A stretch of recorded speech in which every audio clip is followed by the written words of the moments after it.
मैं पंकज जैन, सहायक प्राध्यापक विधि BCS शासकीय स्नातकोत्तर महाविद्यालय धमतरी छत्तीसगढ़। आज मैं विधि भाग 1 द्वितीय सेमेस्टर के छात्र छात्राओं के लिए उनके पाठ्यक्रम हिंदू विधि के अंतर्गत अव्यस्कता एवं संरक्षकता अधिनियम 1956 के बारे में प्रकाश डालना चाहूँगा। हिंदू अव्यस्कता एवं संरक्षकता अधिनियम माइनॉरिटी एंड गार्जियनशिप एक्ट 1956 परीक्षा की दृष्टि से यह बहुत ही महत्वपूर्ण चैप्टर है। आप इसको बहुत ही ध्यान से समझने का प्रयास करेंगे। धारा 4 में अवयस्क और संरक्षक की परिभाषा बताई गई है। अवयस्क माइनर, अवयस्क वह व्यक्ति होता है जो अपने शरीर और संपत्ति की स्वयं देखभाल नहीं कर सकता। ऐसा व्यक्ति जो 18 वर्ष से कम आयु का होता है और जिसे किसी भी अन्य पक्षकार से एग्रीमेंट करने, कॉन्ट्रैक्ट करने का किसी भी प्रकार से अधिकार प्राप्त नहीं होता, ऐसे व्यक्ति को हम अवयस्क के नाम से जानते हैं। अतः 18 वर्ष से कम आयु का व्यक्ति माइनर कहलाता है, अवयस्क कहलाता है। इसी प्रकार संरक्षक गार्जियन वह व्यक्ति जो अवयस्क के शरीर या अवयस्क की संपत्ति या शरीर और संपत्ति दोनों की देखभाल करने का दायित्व अपने ऊपर लेता है, उसको हम गार्जियन कहते हैं, संरक्षक कहते हैं। अतः अधिनियम की धारा 4 में अवयस्क और संरक्षक की परिभाषा दी गई है। धारा 5 अधिनियम में संरक्षक के 3 प्रकार बताए गए हैं। पहला प्राकृतिक संरक्षक नेचुरल गार्जियन, दूसरा वसीयत या इच्छा पत्र द्वारा नियुक्त संरक्षक और तीसरा न्यायालय द्वारा नियुक्त संरक्षक या घोषित संरक्षक। अब हम तीनों संरक्षक को अलग अलग समझने का प्रयास करेंगे। पहला प्राकृतिक संरक्षक नेचुरल गार्जियन, धारा 6 में इसके बारे में बताया गया है। प्राकृतिक संरक्षक का 3 प्रकार से क्रम है। पहला है पिता, दूसरा है माता और विवाह के बाद पति। किसी भी अवयस्क का पहला प्राकृतिक संरक्षक उसका पिता होता है। पिता यदि सक्षम है, पिता यदि हिंदू है, यदि वो सन्यासी जीवन नहीं बिता रहा है, किसी भी प्रकार का अनैतिक जीवन नहीं बिता रहा है और यदि पिता का हित अवयस्क के हित के विपरीत न हो तो पहला संरक्षक पिता ही माना जाएगा।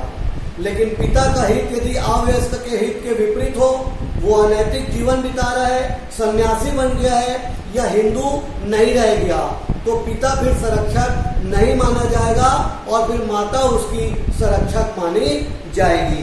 तो किसी भी अवयस्क का पहला संरक्षक उसका पिता होता है।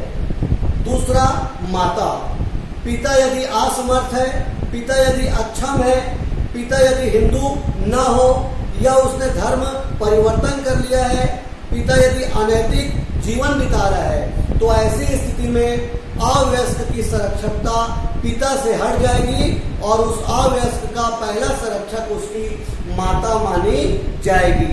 ये पहला नियम।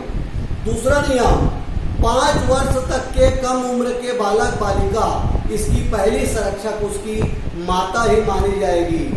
जी हाँ, 5 वर्ष तक के बच्चों की पहली संरक्षक उसकी माता होगी।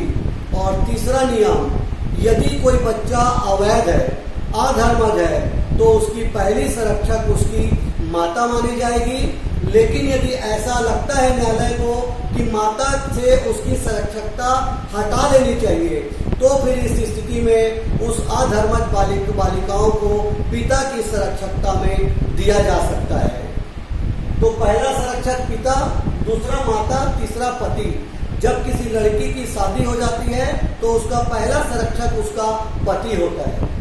पिता से हटकर उसकी संरक्षकता पति के पास चली जाती है और पति यदि मर जाए तो उस विधवा का पहला संरक्षक जो होता है, उसका पहला संरक्षक उसके सास ससुर होते हैं, अर्थात पति के माता पिता। लेकिन यदि न्यायालय को लगता है कि पति की मृत्यु के बाद वो लड़की अपने ससुराल में सही तरीके से नहीं रह पा रही, तो ऐसी स्थिति में उसके सास ससुर से संरक्षकता ले ली जाएगी और उस लड़की के खुद के जो माता पिता है उनको संरक्षकता दे दी जाएगी। इस प्रकार 3 प्रकार से प्राकृतिक संरक्षक। पहला, पिता यदि सक्षम हो तो पहला संरक्षक पिता है। दूसरा, पिता यदि सक्षम ना हो, अहिंदू हो जाए, धर्म बदल ले, तो ऐसी स्थिति में पहला संरक्षक माता और शादी के बाद पति। 3 प्रकार के प्राकृतिक संरक्षक धारा 6 में बताए गए हैं। दूसरा है वसीयत द्वारा नियुक्त संरक्षक, इच्छा पत्र के द्वारा नियुक्त संरक्षक। इसमें भी 3 प्रकार से हैं। पहला, पिता, जिसमें प्राकृतिक पिता भी आता है और दत्तक गृहीता पिता भी आता है। दूसरा, माता, जिसमें प्राकृतिक माता भी आती है और दत्तक गृहीता माता भी आती है। और तीसरा, विधवा माता, चाहे वो प्राकृतिक तौर पर हो चाहे दत्तक गृहीता हो। अब हम तीनों को अलग अलग समझेंगे। पहला, पिता। पिता जो बच्चे का नैसर्गिक संरक्षक था, प्राकृतिक संरक्षक था, उसे वसीयत के द्वारा भी संरक्षक नियुक्त करने का अधिकार है। वो अपने मरने से पहले अपने बच्चे के लिए संरक्षक नियुक्त कर सकता है। यदि पिता ने संरक्षक नियुक्त कर दिया और माता जिंदा है तो भी पहली संरक्षक उसकी माता मानी जाएगी और उसके बाद ही पिता द्वारा नियुक्त वसीयती संरक्षक कार्य करेगा। लेकिन यहाँ दूसरा नियम समझिए, यदि पिता भी मर जाए और माता भी मर जाए और पिता ने भी वसीयत के द्वारा संरक्षक नियुक्त कर दिया और माता ने भी वसीयत के द्वारा संरक्षक नियुक्त कर दिया, तो पहला अधिकार माता द्वारा नियुक्त संरक्षक को होगा, न कि पिता द्वारा नियुक्त संरक्षक को। फिर से बताऊंगा, पहला अधिकार पिता को है संरक्षक नियुक्त करने का, उसके बाद माता को है। यदि पिता मर जाए लेकिन माता जिंदा है तो पिता का संरक्षक कार्य नहीं करेगा, वरन माता ही उसकी प्राकृतिक संरक्षक मानी जाएगी। लेकिन मान लीजिए पिता भी मर जाए, माता भी मर जाए और पिता ने भी संरक्षक नियुक्त कर दिया और माता ने भी संरक्षक नियुक्त कर दिया, तो माता द्वारा नियुक्त संरक्षक को पहला अधिकार मिलेगा, न कि पिता द्वारा नियुक्त संरक्षक को। और दूसरा नियम, कोई भी पिता या माता तभी वसीयत के द्वारा संरक्षक नियुक्त कर सकेंगे जब वे स्वयं प्राकृतिक संरक्षक रहने के योग्य हैं। यदि वो स्वयं प्राकृतिक संरक्षक बने रहने के योग्य नहीं है तो उनको ये अधिकार नहीं कि वो वसीयत के द्वारा संरक्षक नियुक्त कर ले। तीसरा, विधवा। यदि कोई महिला का पति मर जाता है तो विधवा को भी संरक्षक नियुक्त करने का अधिकार है। एक नियम समझ लीजिए, यदि पति ने मरने से पहले संरक्षक नियुक्त कर दिया है अपने बच्चे के लिए और विधवा ने भी बच्चे के लिए संरक्षक नियुक्त कर दिया, तो पहला अधिकार विधवा द्वारा नियुक्त संरक्षक को मिलेगा, न कि उसके पति द्वारा नियुक्त संरक्षक को। तो 3 प्रकार के संरक्षक बताए गए हैं वसीयत के लिए।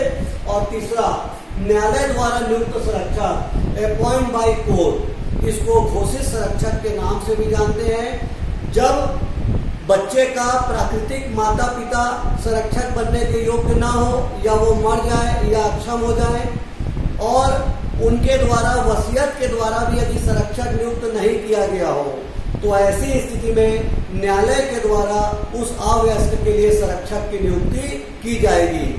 जब कभी न्यायालय किसी अवयस्क के लिए संरक्षक की नियुक्ति करेगा तो वो बच्चे के कल्याण को देखेगा, बच्चे के हित को देखेगा।